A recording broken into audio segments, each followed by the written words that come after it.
शिक्षा बोर्ड का प्रण अब सच्चे दिल से ठाना है। भारतीय शिक्षा बोर्ड का प्रण अब सच्चे दिल से ठाना है।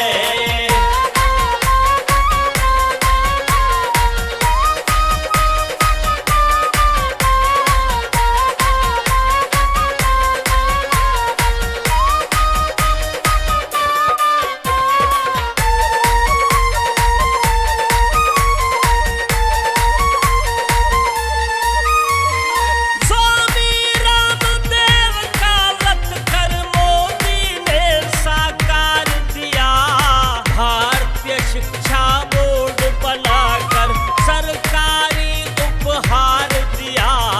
एनपी सिंह ने कमान संभाली, संकल्प विस्तार दिया। भारत की संस्कृति का मानस में भर संस्कार दिया। भारत की संस्कृति का मानस में भर संस्कार दिया।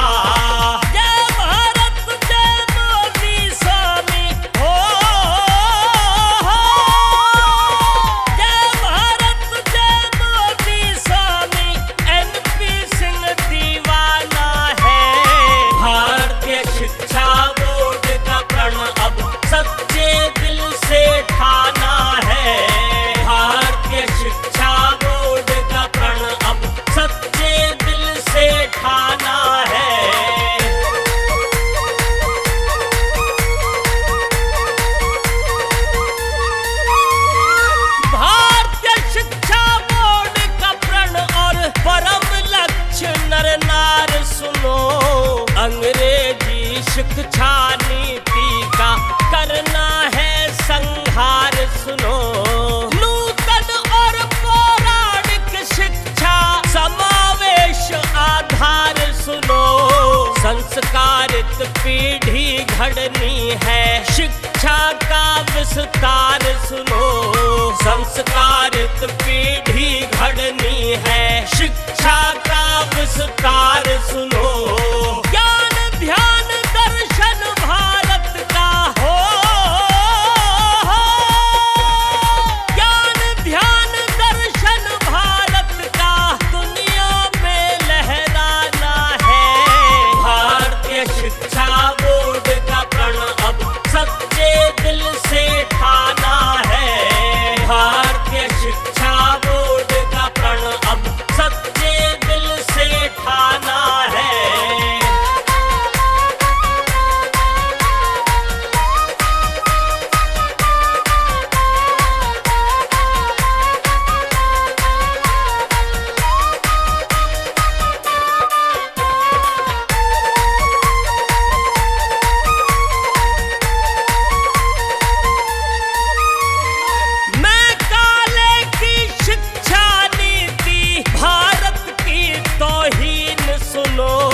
भारत की संस्कृति कर दी संस्कारों से हीन सुनो।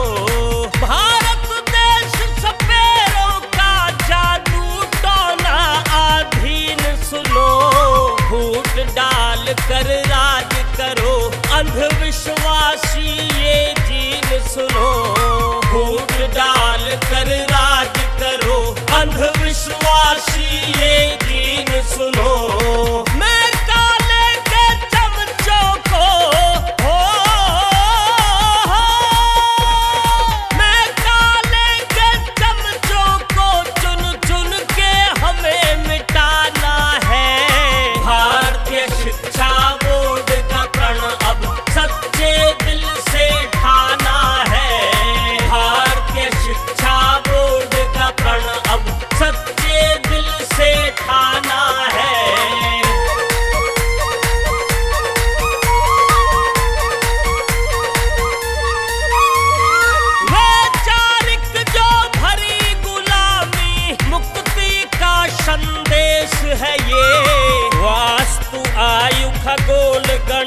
भाषा विज्ञानी देश है ये।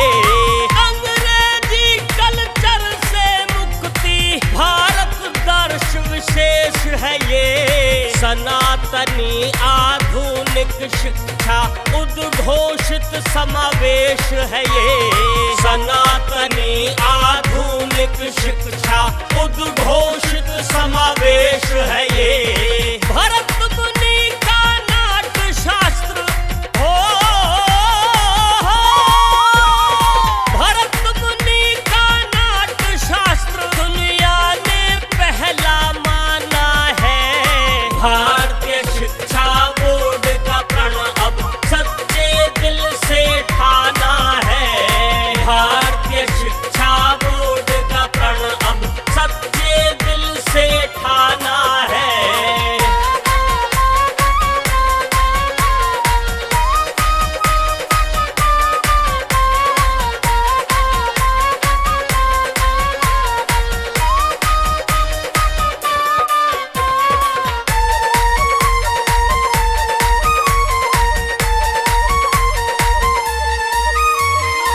उठो साथियों, सत्य सनातन शिक्षा से नित भोर करो।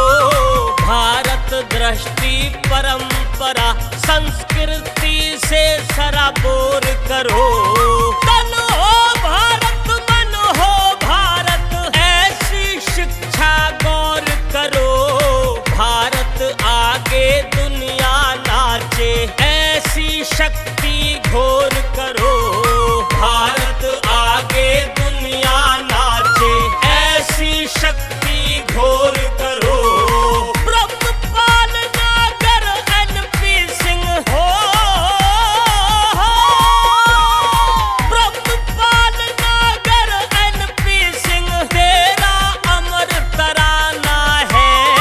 भारतीय शिक्षा बोर्ड का प्रण अब सच्चे दिल से ठाना है। भारतीय शिक्षा बोर्ड का प्रण अब सच्चे दिल से ठाना है।